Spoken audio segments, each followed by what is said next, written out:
Les histoires de Sika, le lycée Lumière était le joyau de la capitale. Des murs blancs immaculés, des couloirs luisants sous les néons modernes, et des tableaux affichant fièrement les succès des anciens élèves, ministres, entrepreneurs, artistes connus. Aux yeux des parents et de la presse, tout semblait parfait. Mais derrière cette façade de réussite se cachait un secret que personne n'osait évoquer. Nina Adé, 17 ans, marchait dans la cour avec son sac à dos dernier cri, les écouteurs dans les oreilles. Elle avait obtenu les meilleurs résultats du trimestre précédent, et tout le lycée la connaissait pour son intelligence, mais aussi pour sa curiosité presque obsessionnelle.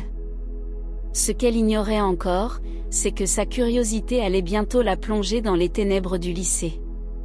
C'était le premier jour de la rentrée. Les élèves s'installaient dans leur salle, certains s'embrassaient, d'autres ignoraient tout le monde, et quelques rares nouveaux observaient la scène avec un mélange d'admiration et de crainte. Chris, un nouveau venu, marchait seul. Grand, légèrement réservé, il avait un regard perçant qui ne laissait rien passer. Son père, homme politique influent, avait choisi ce lycée pour lui donner les meilleures chances de succès. Mais Chris n'était pas venu seulement pour étudier, il cherchait la vérité sur certains secrets de son passé. Les premières semaines se passèrent dans l'apparente routine du lycée. Les cours, les examens, les clubs, tout semblait normal, trop normal. Mais rapidement, Nina remarqua des détails étranges, un élève qui disparaissait sans prévenir, des rumeurs que certains professeurs n'étaient pas ceux qu'ils prétendaient être, et des symboles mystérieux gravés sur certains murs du sous-sol du lycée. Un soir, en travaillant tard sur un projet pour le club de sciences, Nina et Blaise, son meilleur ami technophile, tombèrent sur une caméra cachée derrière un rideau. L'enregistrement montrait Monsieur Dossa, le fondateur du lycée, en compagnie de silhouettes masquées, prononçant des paroles inaudibles mais inquiétantes autour d'un cercle tracé au sol. La découverte les glaça. Blaise murmura, « C'est un rituel, Nina. On ne peut pas laisser ça continuer. » Nina sentit son cœur battre plus fort. Son instinct lui disait que ce lycée n'était pas ce qu'il prétendait être. Et plus elle cherchait à comprendre, plus les événements devenaient inquiétants. Puis vinrent les disparitions. D'abord un élève de terminale, officiellement parti étudier à l'étranger. Ensuite, une jeune fille du club d'art dramatique. Chaque fois, la direction annonçait une excuse banale, mais Nina savait que ce n'était pas vrai. Elle commença à noter les noms, les dates, et les lieux, cherchant un motif. C'est à ce moment qu'apparut le gardien, un vieil homme à l'air fatigué, qui semblait toujours observer les élèves depuis l'ombre. Il approcha Nina un soir après les cours. « Tu veux connaître la vérité sur le lycée Lumière ?» demanda-t-il d'une voix rauque. « Sache que chaque succès que tu vois ici, a un prix. » Nina sentit un frisson parcourir son échine. Elle avait entendu parler de sacrifices dans les histoires anciennes, mais jamais elle n'aurait cru que quelque chose d'aussi monstrueux puisse exister dans le monde moderne, au cœur de la capitale. Peu à peu, Nina et Chris unirent leurs forces. Chris avait des informations venant de son père, et Nina connaissait les recoins secrets du lycée. Ensemble, ils découvrirent l'existence d'une loge occulte, à laquelle Monsieur Dossa appartenait depuis des décennies. Chaque année, un élève devait être offert en sacrifice pour garantir la réussite du lycée et de ses élèves. Le temps pressait.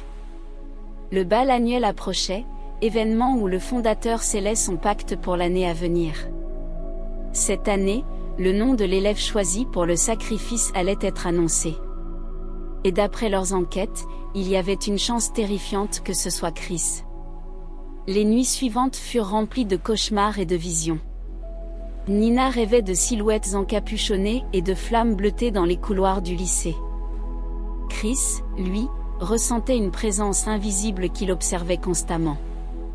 Blaise, de son côté, piratait les caméras de surveillance pour trouver des indices, et chaque soir, il envoyait ses trouvailles à Nina et Chris en chuchotant, « Plus on creuse, plus ça devient dangereux. » Puis vint le jour où ils découvrirent le sous-sol secret, accessible uniquement par une trappe dissimulée derrière la bibliothèque. Là, ils trouvèrent des parchemins anciens, des symboles africains mêlés à des inscriptions modernes, et un autel couvert de cire rouge. Le gardien leur apparut une nouvelle fois. « C'est ici que le destin se décide », murmura-t-il. « Et cette année, il faudra faire un choix. » Le suspense atteignait son paroxysme. Nina, Chris et Blaise savaient que chaque minute comptait. La tension était palpable, les murs semblaient respirer, et le lycée, si parfait à l'extérieur, se révélait comme un labyrinthe de mystères et de dangers. Le premier bloc se termine ici, avec le danger imminent du bal annuel, l'ombre du sacrifice qui plane, et la promesse d'un affrontement inévitable entre les adolescents courageux et la loge occulte. Le soir du bal annuel, le lycée Lumière brillait comme jamais. Les lumières LED illuminaient les jardins, les musiques modernes résonnaient dans les couloirs, et les élèves, en tenue élégante, dansaient et riaient sans se douter du cauchemar imminent. Nina et Chris, cachés derrière un rideau du hall principal, échangèrent un regard lourd de tension. Leurs investigations les avaient menés jusqu'ici. Ils savaient que le nom de l'élève choisi pour le sacrifice allait être révélé pendant la cérémonie.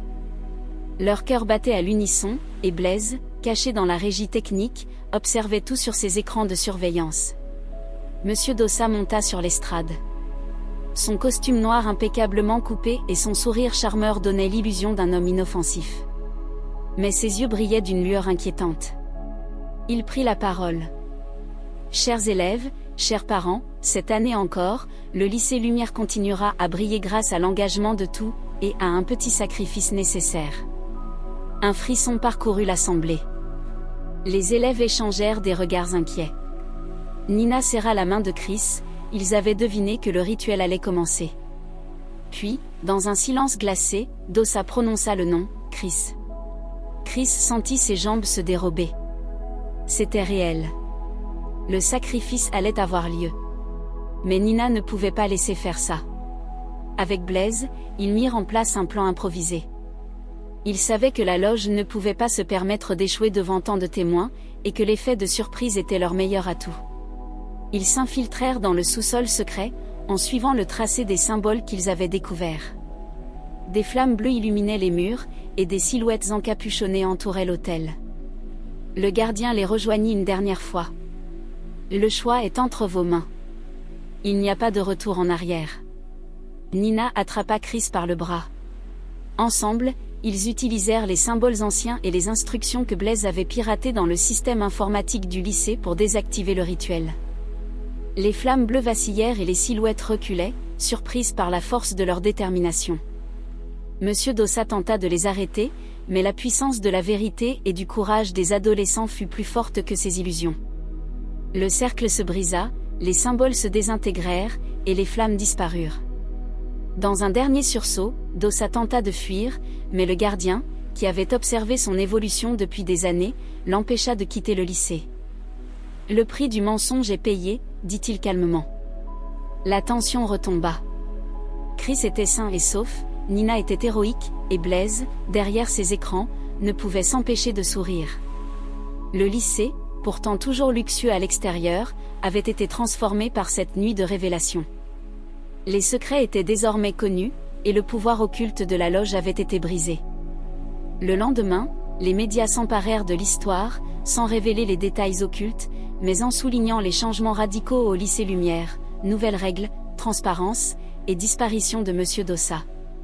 Les élèves reprirent leur quotidien, mais chacun savait que l'histoire de cette nuit resterait gravée dans leur mémoire.